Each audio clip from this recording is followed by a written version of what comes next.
Did you hear? Did you hear about the roads that grew from the crack in the concrete? Proving nature's laws wrong, it learned to walk without having feet. Funny it seems, but by keeping its dreams, it learned to breathe fresh air. Long live the roads that grew from the concrete when no one else even cared. Now, this Tupac poem inspired Jeffery Duncan-Andrade, an educator and researcher from East Oakland, California, to write the essay, Note to Educators, Hope Required When Growing Roses in Concrete. And in the essay, he challenges K-12 educators to think more critically about the ways they provide tangible resources for low-income students of color in urban education settings.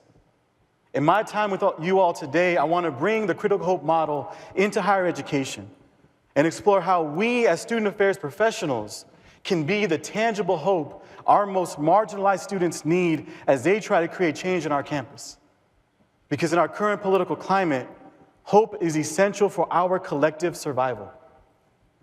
But before we can even explore hope, we need to understand what Duncan-Andrade calls the enemies of hope.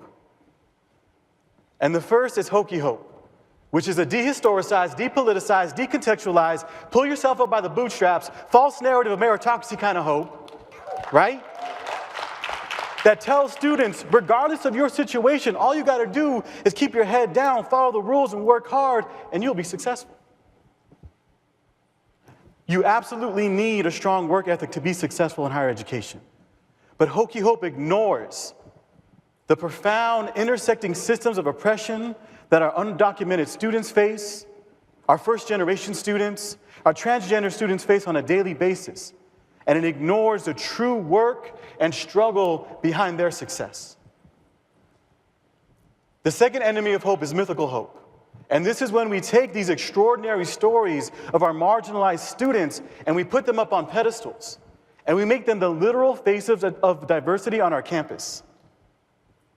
Now, we should absolutely celebrate the sometimes superhuman efforts of our most marginalized students. But the danger of mythical hope is when we take the exceptional student and make them the rule by which we measure every other student from that marginalized identity. And instead of interrogating the inaccessibility of our institutions and the inequities within our systems that force these exceptional students to be superheroes, we blame their counterparts for not being able to fly and rise above their own oppression. The third and perhaps most dangerous enemy of hope within higher education is hope deferred. And this is when our marginalized students come and tell us they're experiencing racism, they're experiencing homophobia, or some other form of oppression, and we go into academic mode. We do a campus climate survey, we hold focus groups, we pull together a task force to implement a list of recommendations that there's no funding for, right? And really the recommendations are just a reiteration of what those students told us years prior. And in that time, some of those students may have graduated. But we know many of our most marginalized students will have left higher education with nothing more than significant debt and a confirmation from our institutions that higher education was never made for them. Researching a problem is at the core of every academic endeavor. Hope deferred is when we research a problem to avoid implementing the solution. Now, I started my time saying we're going to talk about hope. And Duncan-Andrade offers us the critical hope model, and there's 3 elements. And the first is Socratic hope. And this is a deep and often painful reflection process that demands we, on the individual and institutional levels, must explore how the dynamics of power, privilege, and oppression manifest on our campus and differentially marginalize specific communities while advantaging others. We are imperfect in our humanity, and so is the system of education that we have created.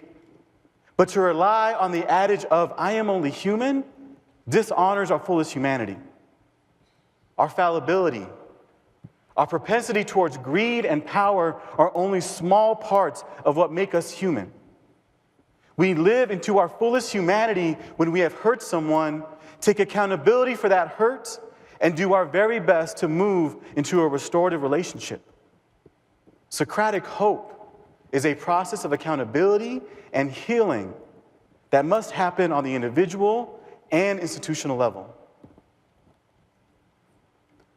The next element of critical hope is material hope. And we often conflate material with financial.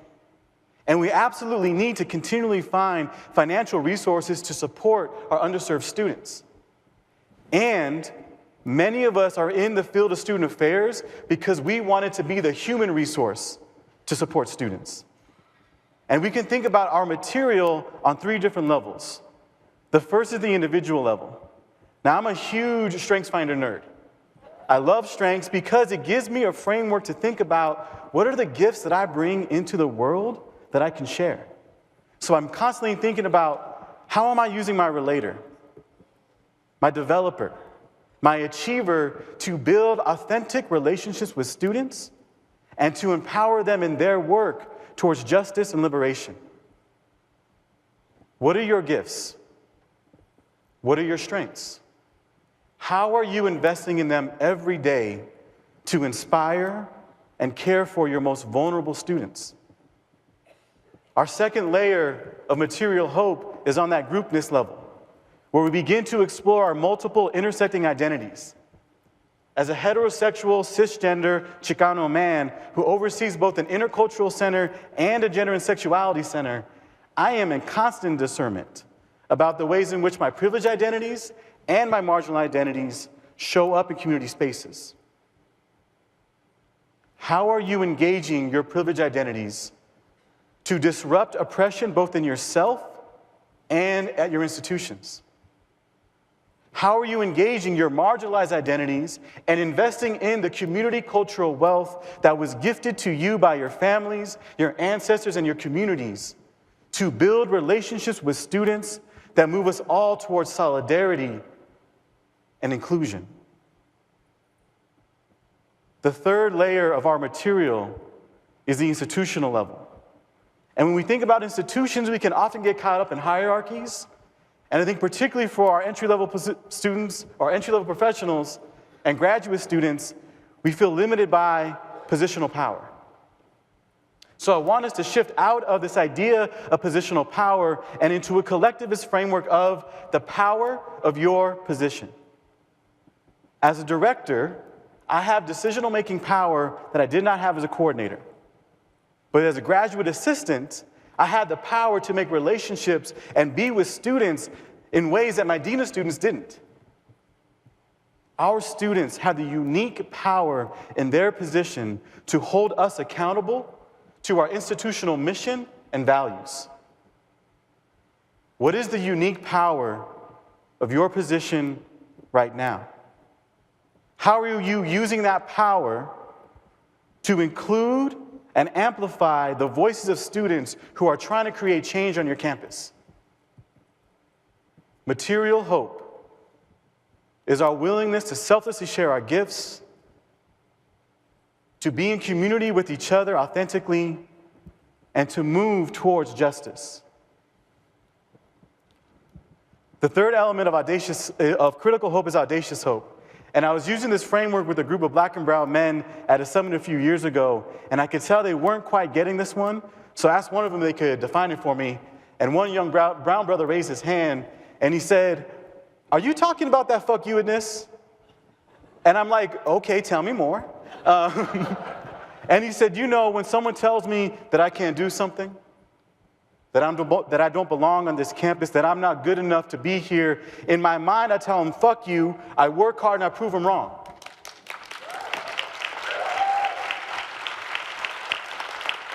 That young man understands audacious hope. Audacious hope is when we, in the face of difficult times and the knowledge that there are people in this world who are actively maintaining systems of oppression, we move forward. We continue to work. We continue to believe that we are better and stronger together in solidarity. Audacious hope is me standing on this stage at a national conference telling that story exactly how it happened.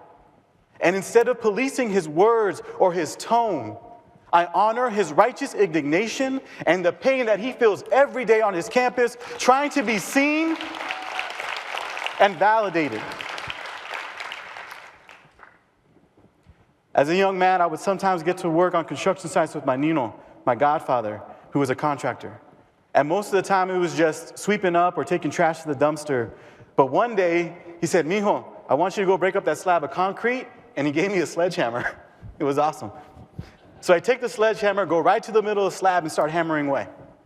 And after 5 minutes, I'm tired, I'm sweaty, my hands are blistered, and had barely cracked the surface of the concrete. So my Nino comes over and he's like, "Boy, what are you doing? You're never gonna get it done that way. You break up concrete by starting at the edge where it's weak, and you work your way to the middle." Critical hope challenges us as student affairs professionals to move to the edge, to take our gifts, our talents, our strengths, and instead of just nourishing those few roses that come up through the concrete, begin to break away the very system that chokes them, to create a new center that reveals a garden that's been laying underneath the whole time of roses and carnations and tulips and orchids that are dying to blossom. Thank you for your time. Keep chipping away and never give up hope.